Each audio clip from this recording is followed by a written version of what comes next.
Hello students of BA second year economics में आज हमारा टॉपिक है मेरिट्स ऑफ कैपिटल लेवी यानी कि पूंजी कर के गुण। इसमें सुनिए, नंबर फर्स्ट है न्यायोचित। कर देने की योग्यता के सिद्धांत के आधार पर पूंजी कर पूर्णतया न्यायोचित है। ये समता के परिनियम पर भी आधारित होता है। नंबर सेकंड समतापूर्ण वितरण। यह समाज में आय के समतापूर्ण वितरण के लिए सहायक सिद्ध होता है, क्योंकि यह धन और आयों में असमानताओं को कम करता है। नंबर थर्ड स्फीतिक दबाव। यह अमीर उपभोक्ताओं की अतिरिक्त व्यय शक्ति को कम करता है, जिसके कारण अर्थव्यवस्था का उस सीमा तक स्फीतिक दबाव कम हो जाता है। नंबर फोर्थ आसानी से अदायगी। युद्धकालीन स्फीति के कारण लाभ कमाने वाला वर्ग आकस्मिक लाभ कमाता है, इसलिए वह बिना किसी कष्ट के पूंजी कर की राशि को आसानी से अदा कर देता है। Number fifth अनुत्पादक।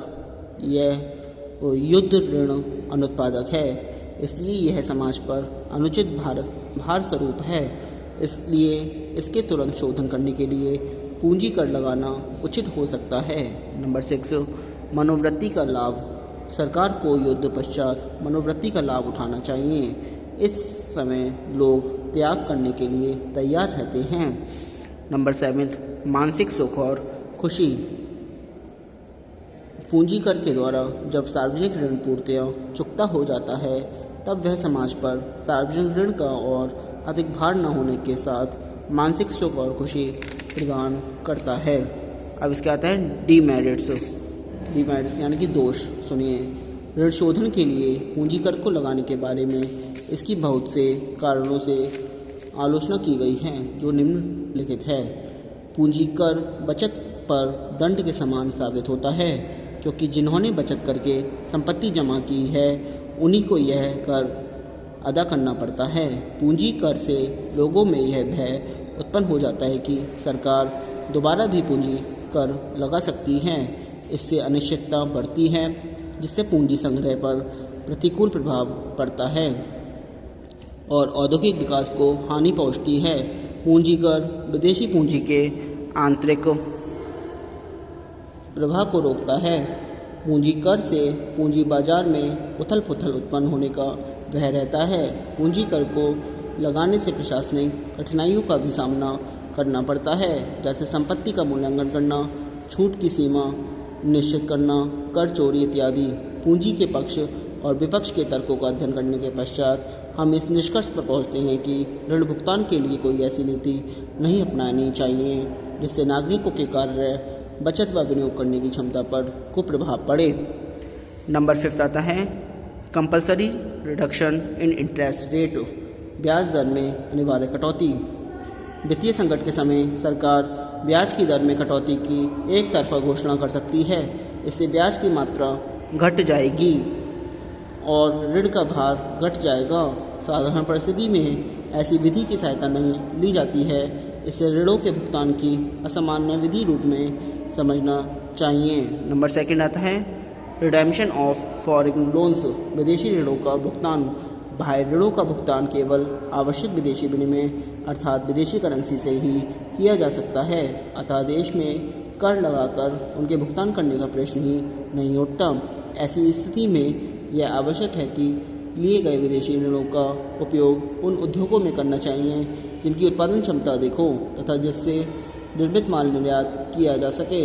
निर्यात योग्य माल का अतिरेक उन वस्तुओं का होना चाहिए जिन्हें आसानी से विदेशों में बेचा जा सके।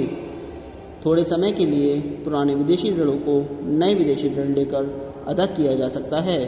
इसका निष्कर्ष है ऋण शोधन की विभिन्न पद्धतियों के अपने गुण व दोष हैं, परंतु सबसे अच्छा यही होगा कि सार्वजनिक ऋणों को न्यूनतम मूल्य यानी कि ब्याज पर प्राप्त किया जाए और जहाँ तक हो सके सार्वजनिक ऋणों को इकट्ठा न होने दिया जाए, बल्कि उसका कुछ भाग प्रत्येक वर्ष अदा कर दिया जाए।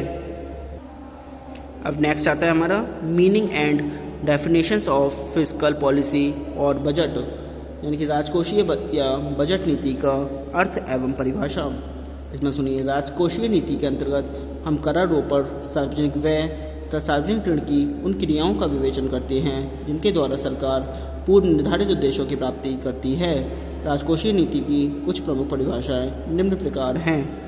नंबर फर्स्ट है आर्थर स्मिथीज के अनुसार राजकोषीय नीति वह नीति है जिससे सरकार अपने व्यय तथा आगम के कार्यक्रम को राष्ट्रीय आय उत्पादन तथा रोजगार पर इच्छित प्रभाव डालने तथा अवांछित प्रभावों को रोकने के लिए प्रयुक्त करती है। नंबर 2 है हार्वे एवं जॉनसन के अनुसार अर्थव्यवस्था की क्रियाओं के स्तर एवं स्वरूप में परिवर्तन लाने के उद्देश्य से शासकीय व्यय एवं कराधान में जो परिवर्तन लाए जाते हैं उन्हें राजकोषीय नीति में शामिल किया जाता है। नंबर 3 है J.K. शॉ के अनुसार हम राजकोषीय नीति को परिभाषित करने की दृष्टि से उसमें कीमत परिवर्तनों, सार्वजनिक व्यय के समय एवं संरचना में परिवर्तन कर भुगतान की बारंबारता एवं संरचना में परिवर्तन को शामिल करते हैं। एक परिभाषा और है स्मृति नीरकिम श्रीमती उर्सुला हिक्स के अनुसार राजकोषीय नीति में विभिन्न अनुभव अपने अपने उद्देश्यों को तो अलग अलग पूरा करते हैं, किंतु सामूहिक रूप से वे आर्थिक नीति के लक्ष्यों को प्राप्त करने के लिए अग्रसर होते हैं। उपरोक्त परिभाषाओं से राजकोषीय नीति की निम्नलिखित विशेषताओं का आभास होता है। राजकोषीय नीति बजट नीति है जिसका संचालन वित्त मंत्रालय द्वारा किया जाता है। उसके प्रमुख अंग सार्वजनिक आगम, सार्वजनिक व्यय, सार्वजनिक ऋण एवं घाटे की वित्त व्यवस्था है। राजकोषीय नीति एक संपत्ति परक नीति है, अतः उसके प्रभाव समस्त अर्थव्यवस्था पर पड़ते हैं। राजकोषीय नीति के अंतर्गत सरकार प्रत्यक्ष हस्तक्षेप करती है। राजकोषीय नीति किसी देश की आर्थिक नीति की सहभागिनी है और आर्थिक नीति के लक्ष्यों को प्राप्त करने के उद्देश्यों से चलाई जाती है। व्यापक तौर पर किसी देश के रोजगार, आय, कीमत अथवा उत्पादन के स्तर पर वांछनीय प्रभाव डालने के उद्देश्य से इसे संचालित किया जाता है। संक्षेप में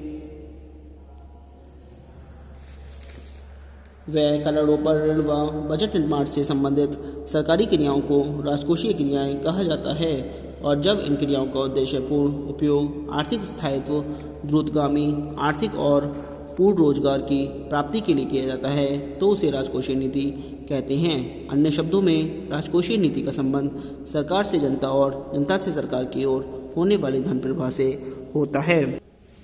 अब आता है ऑब्जेक्टिव्स ऑफ फिस्कल पॉलिसी, राजकोषीय नीति के उद्देश्य। प्राचीन समय में ही राजकोषीय नीति के कर अंग का उद्देश्य आय प्राप्त करना तथा व्यय अंग प्रधान उद्देश्य देश की सुरक्षा तथा देश की आंतरिक शांति बनाए रखना था। आजकल इस नीति के व्यापक उद्देश्य हैं। इसके अनुसार राजकोषीय नीति के लक्ष्य अर्थव्यवस्था में पूर्ण रोजगार की अवस्था स्थापित करना, आर्थिक स्थिरता स्थापित करना आदि से है। इस संबंध में मुस्ग्रेव ने लिखा है कि राजकोषीय नीति का उद्देश्य उच्च रोजगार कीमत में स्थिरता, विदेशी व्यापार में संतुलन व आर्थिक विकास में वृद्धि करना आदि है। विश्व की समस्त अर्थव्यवस्थाओं को मोटे तौर पर 2 भागों में बांटा जा सकता है। नंबर आ है विकसित अर्थव्यवस्था और पहले सुनिए नंबर फर्स्ट में, यानी कि objective and role of fiscal policy in developed economy, यानी कि विकसित अर्थव्यवस्था में राजकोषीय नीति के उद्देश्य व भूमिका। 1930 की महामंदी के बाद कीस ने आर्थिक विचारों का महत्वपूर्ण स्थान हो गया है। कीस ने अपने विचारों से स्पष्ट कर दिखाया कि राजकोषीय नीति के द्वारा अर्थव्यवस्था को वांछित दिशा की ओर मोड़ा जा सकता है। प्रत्येक राष्ट्र का यही उद्देश्य होता है कि वह राजकोषीय नीति के द्वारा आय और व्यय के कार्यक्रमों को ऐसे ढंग से समायोजित करे ताकि देश की अर्थव्यवस्था ऊंचे स्तर पर पहुंचकर आर्थिक स्थिरता प्राप्त कर सके। संक्षेप में विकसित राष्ट्रों में राजकोषीय नीति के उद्देश्य निम्नलिखित हैं। नंबर फर्स्ट है इनहैंसमेंट ऑफ इन्वेस्टमेंट लेवल, विनियोग के स्तर को ऊंचा करना। सरकार की राजकोषीय नीति का मुख्य उद्देश्य यह होना चाहिए कि वह उत्पादन की मात्रा को अधिक बढ़ा सके, परंतु यहाँ इस बात का विशेष ध्यान रखा जाना चाहिए कि उत्पादन का स्तर उपभोग के स्तर से ऊंचा ना हो। जब तक उत्पादन क्षमता का ह्रास ना होने लगे तब तक उपभोग की प्रवृत्ति में वृद्धि की जानी चाहिए।